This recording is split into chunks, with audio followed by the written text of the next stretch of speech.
Hai traders, kita ketemu lagi pada channel YouTube William Hartanto di bagian playlist Traders Mistake dan ini baru part ketiga. Jadi bagi yang belum tahu, di sini kita membuat sebuah playlist khusus di mana isinya secara khusus tuh ngebuka jelek-jeleknya atau borok-boroknya trader gitu ya, yang bikin gagal, yang biasanya berhubungan dengan mindset dan kira-kira solusinya bagaimana. Sebagian dari video ini juga kadang-kadang ngebahas apa yang pernah saya jalanin karena saya juga pernah jadi amatiran, pernah jadi trader yang gagal. Dan kalau ada trader-trader yang baru masuk pasar modal, saya harap jangan ngulangin gitu. Biasa kadang pengalaman buruk bisa bikin kapok soalnya, karena nggak semua orang kena hal buruk, masih terus maju. Beberapa akan pikir gua nggak jodoh di sini, ganti jalan lain. Sayang banget. Nah, untuk mengawali ini playlist yang kali ini, saya akan mencoba tanya pada teman-teman dulu, apakah kalian pernah membuat yang seperti ini? Anggap kalian ada saham yang kalian suka nih ya, kodenya ABCD. Lalu kalian berperencanaan kalau mau beli di harga 100 dengan target price atau TP di 120. Tapi misalnya kalau udah beli 100 itu nggak jadi naik. Kalian ekspektasikan harus rugi. Ruginya misalnya cuma sanggup 3%, maka buatlah stop loss atau SL di 97. Apakah ada teman-teman yang pernah berbuat seperti ini? Nah, siapapun yang pernah bikin list atau perencanaan seperti itu, kalian adalah trader hebat yang membuat perencanaan dan siap untuk resiko gagal atau berhasilnya, yang disebut dengan trading plan. Jadi memang setiap trader tuh mesti bikin seperti itu ya.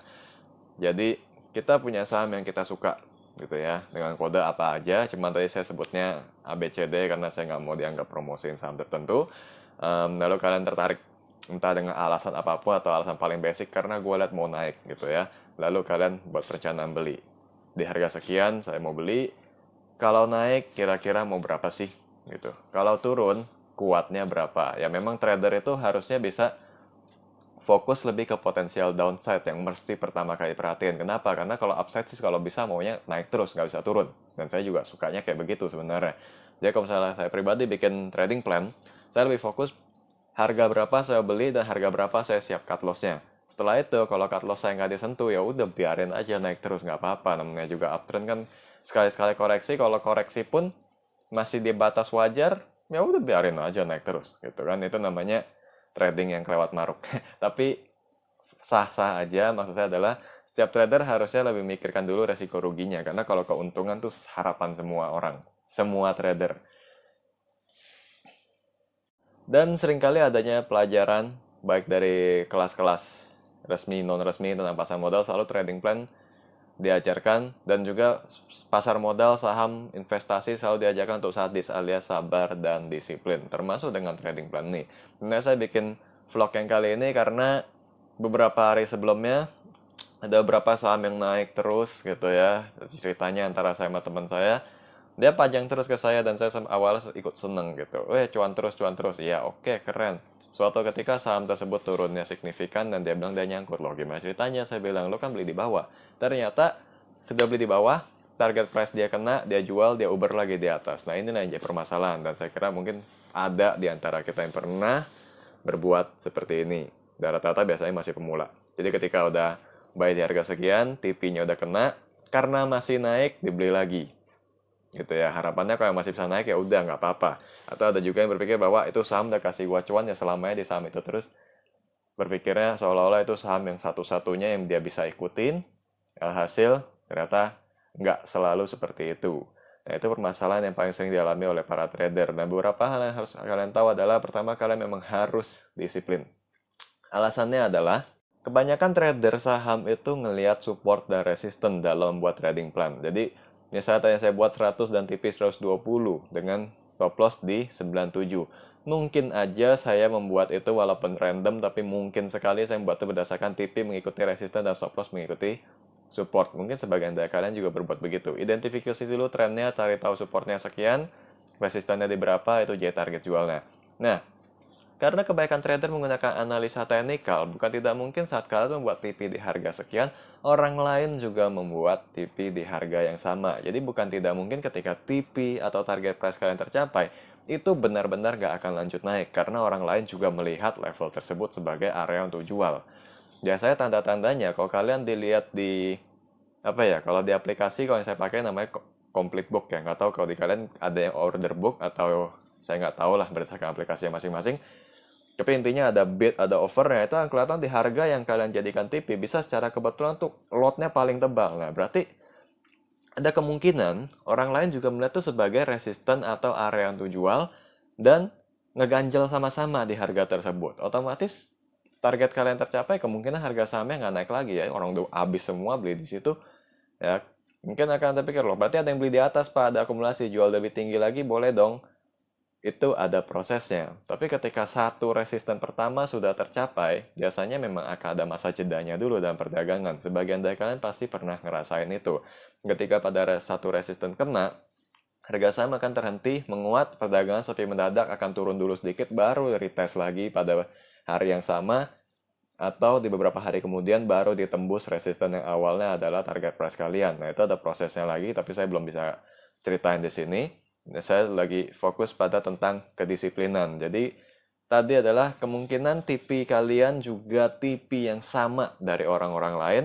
Ketika mereka jual, kalian jual, harga saham terhenti. Jadi kalau kalian marok dengan bilang, ada kemungkinan naik lebih tinggi lagi, sah-sah aja. Tapi juga ingat, bahwa kalau kalian analisa pakai analisa teknikal gitu, membuat trading plan, dan orang lain mungkin melakukan hal yang sama, kecil juga kemungkinan, walaupun terbuka gitu ya, maksudnya ada kemungkinan walaupun kecil, itu akan jadi TP yang merupakan harga tertinggi untuk sementara dan turun dulu.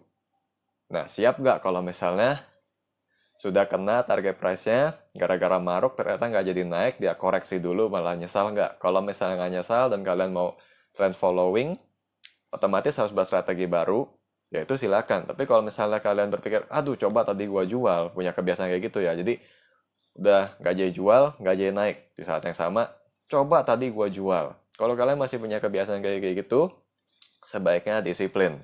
Jadi ketika TP kena, jual. Gitu ya. Nah, biasanya kalau saya ngomong kayak gini, akan ada bantahan. Ya kalau besok naik lagi, ternyata ceritanya gitu ya. Oke lah, TP saya resisten. Setelah jual, penguatan terhenti. Tapi besoknya lanjut naik. Apa nggak boleh saya hold lagi?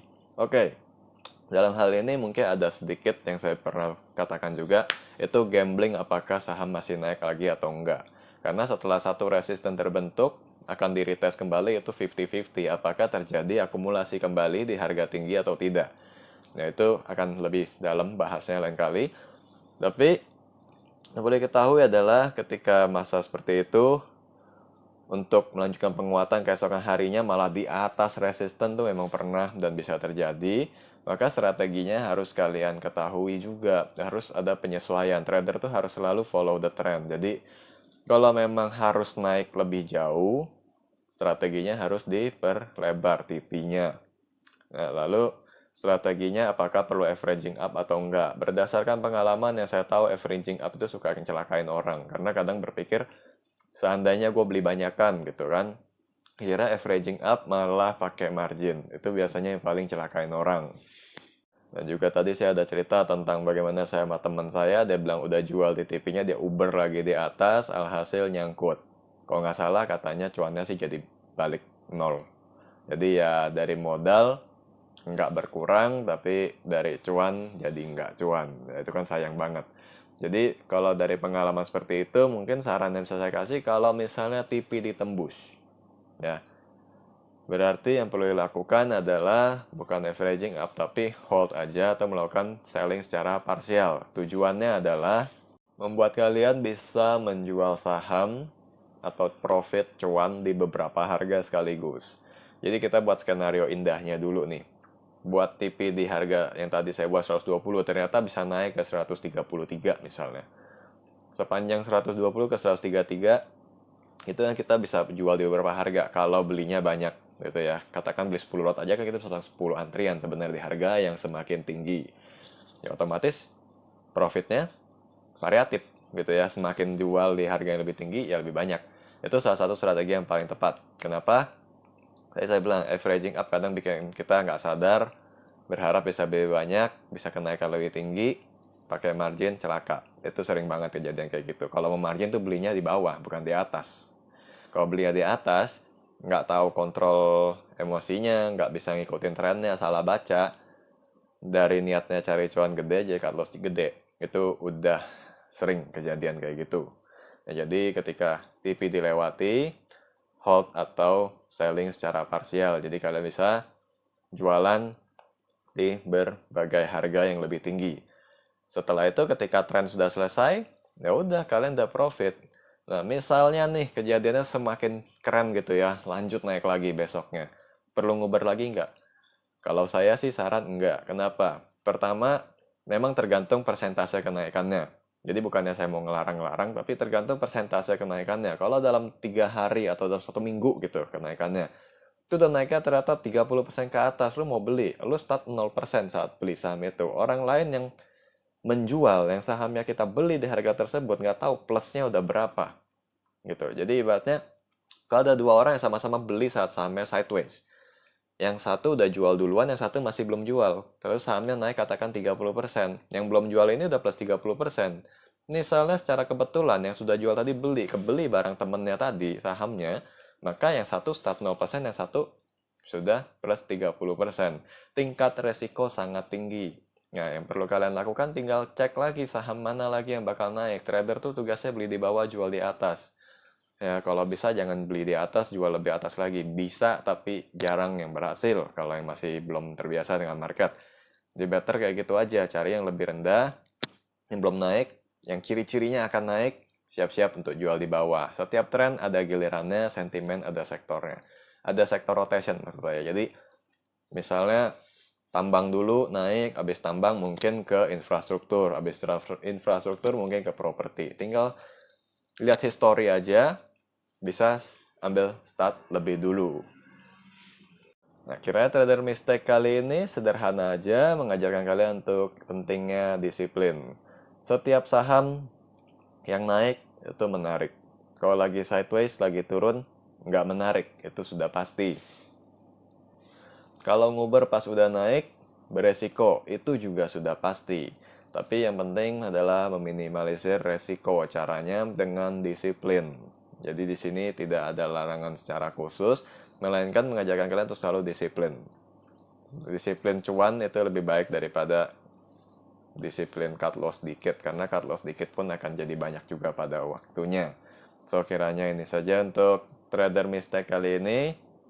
Nanti kita akan bahas lagi trader mistake lainnya. Semoga bisa membantu kalian dalam membentuk apa ya, karir ya sebagai trader, supaya semakin maju, semakin semakin sukses lah gitu ya.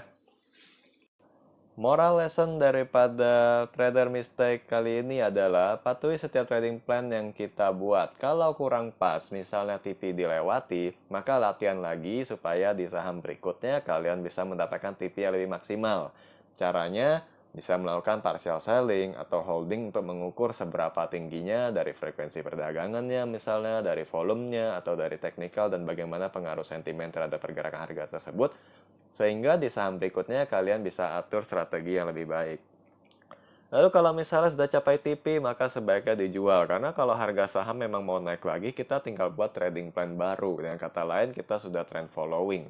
Atau kalau memang sudah sadar resiko tinggi, seperti yang tadi saya sebutkan, kalian bisa mulai cari saham baru. Selalu ada jalan, ada peluang, ada potensi cuan.